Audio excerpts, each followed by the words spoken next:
Praise the Lord. आप सबको जय मसीह की। मैं परमेश्वर का धन्यवाद देता हूँ एक बार फिर से कि परमेश्वर ने वो समय दिया है, मौका दिया है, अवसर दिया है कि हम उसके जीवित वचन के ऊपर मनन करें। Praise the Lord. आज एक बहुत अच्छा विषय और है मेरे पास, जिसके विषय में आज मैं इस वीडियो को बना रहा हूँ। मैं आपसे गुजारिश करता हूँ कि पूरा वीडियो ज़रूर देखिएगा, क्योंकि आज का जो टॉपिक है वो बहुत महत्वपूर्ण है। बाइबल हमें हर एक बात के बारे में आगाह करती है, बताती है, समझाती है। और बाइबल जो है वो हमारे लिए एक मार्गदर्शक पुस्तक है। वो हमारा रास्ता तैयार करती है, बताती है उनके लिए जो इसको पढ़ते हैं। और हम बाइबल में बहुत तरह की बातें पढ़ते हैं, जैसे कि जीवन, मृत्यु, अच्छा बुरा, और पाप और पुण्य। तो पाप के विषय में आज हम जानेंगे। एक वचन है बाइबल में, और वो है भजन संहिता 119 और उसका 11 अध्याय 11 पद। उसमें लिखा है कि मैंने तेरे वचन को अपने हृदय में रख छोड़ा है कि मैं तेरे विरुद्ध पाप ना करूं। तो पाप जितना भी होता है, पाप वो परमेश्वर के विरुद्ध होता है, वो परमेश्वर के विरुद्ध होता है। अपराध जो है वो कानून के विरुद्ध होता है। गलती जो है वो मनुष्य के विरुद्ध होती है। तो ये 3 स्टेप हैं। देखिए, गलती इंसान मनुष्य के विरुद्ध करता है, सॉरी बोलकर बात खत्म हो जाती है। और अपराध जो है वो समाज में होता है, जिसको मनुष्य कानून के विरुद्ध करता है। जैसे रेड लाइट को पार कर जाना, या किसी का मर्डर कर देना, या किसी के साथ हाथापाई कर देना। तो ये है अपराध, क्योंकि कानून में ऐसा करना मना है। अगर ऐसा करेंगे तो ये अपराध है, फिर उसकी सज़ा कानून हमको देगा। तीसरी चीज़ है पाप। ये पाप जो है, पाप की सज़ा हमें ना तो कानून दे सकता है और ना मनुष्य दे सकता है। पाप की सज़ा हमें सिर्फ और सिर्फ परमेश्वर देगा, क्योंकि ये परमेश्वर की दृष्टि में किया गया एक काम है जिसको पाप कहा जाता है। ठीक है, तो आज हम पाप के बारे में जानेंगे। तो आइए आज हम उस वचन को देखेंगे। और मेरे एक सब्सक्राइबर हैं भाई वेद ग्रोवर। तो कल आपने पूछा था मेरे से, पहला यूहन्ना 5 अध्याय उसके 15 और 16 पद में क्या लिखा है, उसका अर्थ क्या है। तो आज मैं उसी के विषय में आपसे बातचीत करूंगा। वहाँ पर उस पाप के बारे में लिखा है जिसका फल मृत्यु है, तो उसके विषय में हम जानेंगे। तो मैं आपका दोस्त पास्टर राज मैसी आपसे मुखातिब हूँ, और आप देख रहे हैं मेरा यूट्यूब चैनल जिसका नाम है ब्रदर राज मैसी। मैं आपसे गुजारिश करता हूँ, यदि आपने अभी तक मेरे चैनल को सब्सक्राइब नहीं किया है तो अभी सब्सक्राइब कीजिए और बेल आइकन को ज़रूर दबाइए, ताकि नोटिफिकेशन आपके पास पहुँचे, नया वीडियो बिना व्यवधान के आपके पास पहुँच जाए। मेरे वीडियोस को लाइक कीजिए, शेयर कीजिए, ताकि बहुत से लोग इन भेद की बातों को जान सकें। और कमेंट सेक्शन में आकर मुझे ज़रूर बताइए कि आपको मेरा प्रयास कैसा लग रहा है। Praise the Lord. तो आइए शुरू करते हैं। हम उस वचन को देखेंगे। पहला यूहन्ना 5 अध्याय और उसके 16 और 17 पद में देखेंगे क्या लिखा है। यहाँ इस प्रकार से लिखा है, यदि कोई अपने भाई को ऐसा पाप करते देखे जिसका फल मृत्यु न हो, तो विनती करे, और परमेश्वर उसके लिए जिन्होंने ऐसा पाप किया है जिसका फल मृत्यु न हो, जीवन देगा। पाप ऐसा भी होता है जिसका फल मृत्यु है। इसके विषय में मैं विनती करने के लिए नहीं कहता।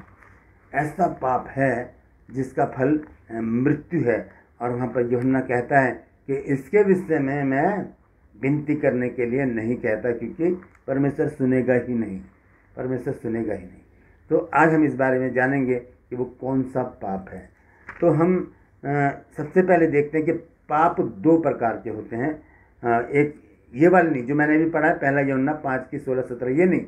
यहाँ पर भी 2 पाप के विषय में बताया गया। एक पाप वो जिसका फल मृत्यु नहीं है, और एक पाप वो जिसका फल मृत्यु है। ये 2 पाप है। लेकिन मैं आम जो दूसरे पाप हैं उनके विषय में बता रहा हूँ। 2 प्रकार के होते हैं, और वो क्या होते हैं। एक वो पाप होता है जिस काम को परमेश्वर ने करने के लिए मना किया है और हम उसे करते हैं, वो पाप है। और वो काम जिसे परमेश्वर ने करने के लिए कहा है और हम नहीं करते, वो पाप है। ये 2 तरह के पाप हैं। दोबारा से बता रहा हूँ, वो काम जिसे परमेश्वर ने करने के लिए मना किया है और हम करते हैं, जैसे परमेश्वर ने मना किया कि व्यभिचार ना करना, हम करते हैं तो पाप करते हैं। परमेश्वर ने कहा नशा ना करना, हम करते हैं तो हम पाप करते हैं। परमेश्वर ने कहा है कि अपने लिए कोई मूर्ति खोद के ना बनाना, हम करते हैं, हम पाप करते हैं। दूसरा पाप है जो काम परमेश्वर ने करने के लिए कहा है और हम नहीं करते, वो भी पाप है। वो कौन सा पाप है? परमेश्वर ने कहा अपने माता पिता का आदर करना, हम नहीं करते, हम पाप करते हैं। परमेश्वर ने कहा है कि आपस में प्रेम रखो, नहीं रखते, हम पाप करते हैं। परमेश्वर ने कहा है कि प्रार्थना करो, नहीं करते, हम पाप करते हैं। ऐसी बहुत सारी बातें हैं हाँ और नहीं में। जो परमेश्वर ने कहा है हम नहीं करते तो पापी हैं हम, और जो परमेश्वर ने नहीं कहा और हम वो करते हैं तब भी हम पाप करते हैं। तो बहुत ही सजग, बहुत ही सतर्क, बहुत ही सावधान होने की ज़रूरत है दोस्तों, क्योंकि पाप, अगर हम पाप में अपने जीवन को व्यतीत कर रहे हैं तो किसी भी रीति से हम स्वर्ग के वारिस नहीं हो सकते। पाप चुगली करना भी होता है, पाप दोष लगाना भी होता है। अब वो पाप कौन से हैं जिनका फल मृत्यु नहीं है? वो सारे ही पाप हैं, जितने भी पाप हम करते हैं। क्योंकि देखिए मैं आपको बताता हूँ सबसे पहले कि पाप होता क्या है, ठीक है ना। पाप होता क्या है? अब अदन की वाटिका से पाप शुरू हुआ, अदन की वाटिका से पाप शुरू हुआ और आज तक पहुंच चुका है, और ये आगे भी जा सकता है ना, आगे भी जा सकता है, क्योंकि मनुष्य गलती करता है और अपराध करता है और पाप भी करता है। तो कहने का मतलब यह है कि अदन की वाटिका में जो पाप हुआ वो क्या था? वो पाप फल खाना नहीं था, वो पाप था परमेश्वर की आज्ञा का उल्लंघन करना। पाप की परिभाषा क्या है? परमेश्वर की आज्ञा का उल्लंघन करना। परमेश्वर ने कहा कि जो वृक्ष वाटिका के बीच में लगा है उसका फल तुम कभी मत खाना, क्योंकि जिस दिन तुम उसका फल खाओगे उसी दिन तुम मर जाओगे। तो ये एक आज्ञा थी परमेश्वर की ओर से, लेकिन हव्वा ने और आदम ने इस आज्ञा को माना नहीं, दोनों ने उस फल को खाया और पाप में पड़ गए। वहीं से पाप, श्राप, मृत्यु और दुख, बीमारी, चिंताएं मनुष्य के अंदर आ गई और वो आज तक चलती चली आ रही हैं। तो पाप हमारे कब शुद्ध होते हैं? पाप से हम कब छुट्टी पाते हैं? पाप से हम कब उद्धार पाते हैं? जब हम प्रभु यीशु मसीह के ऊपर विश्वास करते हैं। यूहन्ना 3 अध्याय के 16 पद में लिखा है कि परमेश्वर ने जगत से ऐसा प्रेम रखा कि उसने अपना इकलौता पुत्र दे दिया ताकि जो कोई उसके ऊपर विश्वास करे वो नाश ना हो परंतु अनंत जीवन पाए। विश्वास जब हम करते हैं प्रभु के ऊपर, उसी के बाद तो बपतिस्मा लेते हैं, और जब हम बपतिस्मा लेते हैं तो हम सरेंडर करके अपने हाथों को ऊपर उठाकर हम वायदा करते हैं परमेश्वर से कि जो काम मैं करता आ रहा था आज के बाद मैं वो बिल्कुल नहीं करूँगा, यानी कि पाप अब मुझसे दूर रहे। उसके बाद जब हम पानी से बाहर आते हैं एक नया जीवन हमारा होता है। तो हम आज देख रहे हैं कि वो पाप कौन सा है जिसका फल मृत्यु है। तो सबसे पहले हम देखते हैं कि वो पाप कौन से हैं जिसका फल मृत्यु नहीं है। वो सारे पाप, ठीक है, सारे पाप। आइए देखेंगे जो 10 आज्ञाएं प्रभु परमेश्वर ने मूसा को दी थी, उनको देखेंगे पहले। उन्हीं का उल्लंघन करना पाप है, यानी कि सारी आज्ञाएं, जितनी भी बाइबल में आज्ञाएं हैं, लगभग 6468 बाइबल में आज्ञाएं हैं। इससे ज़्यादा हो सकती हैं, इससे कम भी हो सकती हैं। तो इतनी आज्ञाओं का उल्लंघन करना क्या है? पाप है। तो हम सबसे पहले देखते हैं निर्गमन 20 अध्याय में 2 आयत में लिखा है, मैं तेरा परमेश्वर यहोवा हूँ जो तुझे दासत्व के घर अर्थात मिस्र देश से निकाल लाया है। तू मुझे छोड़ दूसरों को ईश्वर करके ना मानना। क्या लिखा है? नहीं मानना। तो हमें नहीं मानना। अगर मान रहे हैं तो हम पाप कर रहे हैं। फिर हम देखते हैं आगे जाके, तू अपने लिए कोई मूर्ति खोद कर ना बनाना। अगर बना रहे हैं तो हम पाप कर रहे हैं। और हम देखते हैं 7 आयत में लिखा है, तू अपने परमेश्वर का नाम व्यर्थ ना लेना। व्यर्थ में लेते हैं, जैसे हम आम भाषा में बोलते हैं बाय गॉड, खुदा की कसम, है ना। तो ये चीज़ें हमें अपने आप से दूर करनी है। यहाँ पर लिखा है, ये आज्ञा है परमेश्वर की, तू अपने परमेश्वर का नाम व्यर्थ यानी कि झूठी बात में मत लेना, नहीं लेना। अगर लेते हैं तो पाप करते हैं। तू विश्राम दिन को पवित्र मानना। अगर नहीं मानते तो पाप करते हैं। फिर 12 आयत में लिखा है, तू अपने माता और अपनी पिता का आदर करना। नहीं करते तो पाप करते हैं। तू खून नहीं करना। करते हैं तो पाप करते हैं। तू व्यभिचार नहीं करना, करते हैं तो पाप करते हैं। तू चोरी नहीं करना, करते हैं तो पाप करते हैं। तू किसी के विरुद्ध झूठी साक्षी या गवाही ना देना, देते हैं तो पाप करते हैं। और आखिर में तू किसी के घर का लालच ना करना, ना किसी की स्त्री का लालच करना, ना किसी के दास दासी का या बैल गधे का, ना किसी और वस्तु का लालच नहीं करना, करते हैं तो हम पाप करते हैं। तो यही है पाप की परिभाषा। तो ये पाप जो हैं इन सब की क्षमा है, इनकी सबकी क्षमा। जब हम माफ़ी मांग लेंगे, प्रभु मैं माफ़ी चाहता हूँ, लेकिन वो माफ़ी कैसी होगी, आइए देखते हैं उसको। वो माफ़ी लिखी है नीति वचन और उसका 28 अध्याय और उसके 13 पद में लिखा है। यहाँ पर मैं आपको बता देता हूँ। यहाँ लिखा है, जो अपने अपराध छिपा रखता है उसके कार्य सफल नहीं होते, परंतु जो उनको मान लेता है और छोड़ भी देता है उस पर दया की जाएगी।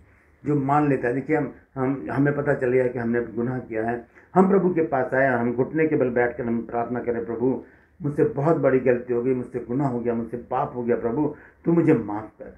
मैं वायदा करता हूँ कि आज के बाद ऐसा काम दोबारा नहीं करूँगा, प्रभु मुझे क्षमा कर। आमीन। इस प्रार्थना के बाद जब हम आमीन बोलते हैं तो प्रभु हमें माफ़ कर देता है, क्योंकि वो तो दयालु पिता है। लेकिन ये बात क्या है कि जब हमने वायदा कर लिया प्रभु आज के बाद नहीं करूँगा, लेकिन दूसरे दिन हम फिर उसी काम में लग जाते हैं। तीसरे दिन हम फिर शाम को तौबा की, शाम को पश्चाताप किया, सुबह फिर उसी काम में लग गए। तो इस बात से परमेश्वर प्रसन्न नहीं होता। यहाँ ध्यान से सुनिए क्या लिखा है नीति वचन 28 की 13 आयत में। यहाँ लिखा है, जो अपने अपराध छिपा रखता है उसका कार्य सफल नहीं होता, परंतु जो उनको मान लेता है और छोड़ भी देता है, मान लेना कि हाँ प्रभु मैं पापी हूँ, और छोड़ देना, उस पर दया की जाएगी। Praise the Lord. तो ये रहा पहला पाप जिसकी क्षमा है, प्रभु माफ़ कर देगा। पतरस ने एक बार यीशु मसीह से पूछा कि यदि मेरा भाई अपराध करता रहे तो मैं उसे कितनी बार माफ़ करूँ। यीशु मसीह ने कहा, मैं ये नहीं कहता कि 7 बार, 7 बार के 70 बार गुना तो उसे माफ़ करा। ये गिनती बहुत बड़ी बनती है, बहुत बड़ी गिनती बनती है अगर हम इसको कैलकुलेट करने बैठे तो जब एक शख्सियत कह रही है कि माफ़ कर, जब वो कह रहा है कि तू माफ़ कर, तो वो खुद भी माफ़ करने वाला है। प्रभु हमें माफ़ कर देता है इन पापों के विषय में जो हम करते हैं। लेकिन एक पाप ऐसा है जिसके विषय में प्रभु यीशु मसीह ने कहा है, ऐसा पाप कभी मत करना, क्योंकि इसकी कोई क्षमा नहीं है। आइए देखते हैं वो कौन सा पाप है। मत्ती निकाल लेंगे सबसे पहले 12 अध्याय, मत्ती 12 अध्याय और उसके 31 और 32 पद को मैं पढ़ूंगा। यहाँ लिखा है, ध्यान से सुनिएगा, बहुत महत्वपूर्ण शिक्षा है ये।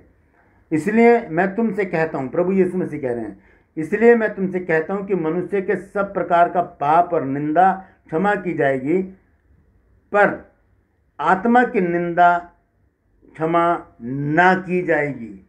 पवित्र आत्मा की निंदा माफ नहीं होगी। ये वो पाप है जिसकी क्षमा नहीं है।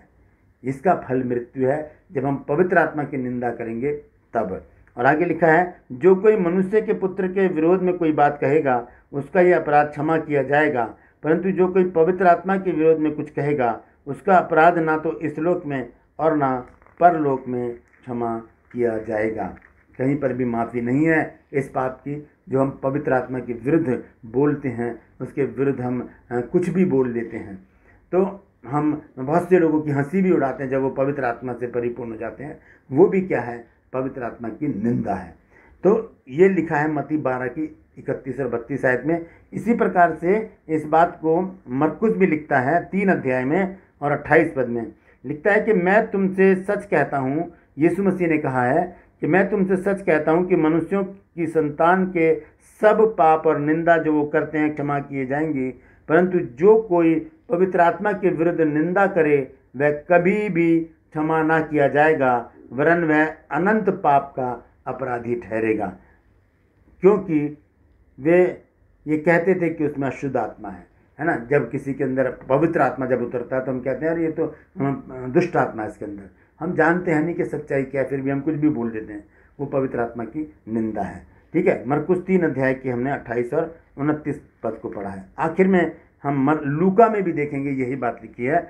यहाँ लिखा है 12 अध्याय और उसके 10 और 11 पद में यहाँ लिखा है, जो कोई मनुष्य के पुत्र के विरोध में कोई बात कहे उसका यह अपराध क्षमा किया जाएगा, परंतु जो कोई पवित्र आत्मा की निंदा करे उसका अपराध क्षमा न किया जाएगा। तो ये वो पाप है दोस्तों जिसका फल मृत्यु है, पवित्र आत्मा की निंदा। अगर कोई पवित्र आत्मा से परिपूर्ण है और वो ज़ोर ज़ोर से तालियां बजा रहा है या रो रहा है या हंस रहा है, तो इसमें हमें किसी के ऊपर आर्गूमेंट करने की या कोई फब्तियाँ कसने की ज़रूरत नहीं है। हम अपनी आत्मिक जीवन जिएं, जो जैसा कर रहा है परमेश्वर, अगर वो गलत होगा तो परमेश्वर उसको देखेगा। अनजाने में हम पवित्र आत्मा की निंदा ना करें, क्योंकि पवित्र आत्मा की निंदा पाप है और इस पाप की कोई भी सज़ा इस पाप की कोई भी माफ़ी नहीं है, कोई भी माफ़ी नहीं है। Praise the Lord. तो मैं समझता हूँ कि आप इस बात को समझ गए होंगे। पहला यूहन्ना 5 अध्याय 16 और 17 पद के विषय में कि वहाँ पर लिखा है कि ऐसा पाप है जिसका फल मृत्यु है, और वो पाप है पवित्र आत्मा की निंदा। भाई वेद ग्रोवर, आप समझ गए होंगे। आप अगर समझ गए तो कमेंट सेक्शन में आकर ज़रूर बताइए, और आप लोग भी, जितने लोग इस वीडियो को देख रहे हैं, आप भी कमेंट सेक्शन में आकर बताइए कि क्या सच में आप सेटिस्फाइड हैं। अगर समझ गए हैं तो कमेंट सेक्शन में आकर ज़रूर बताइएगा। परमेश्वर आप सबको आशीष दे, आपकी रक्षा करे, हर पल हर क्षण आपके साथ रहे। इस वीडियो को वायरल कीजिए, आगे बढ़ाइए, फॉरवर्ड कीजिए, शेयर कीजिए, ताकि और भी लोग इन भेद की बातों को जान सकें। Praise the Lord.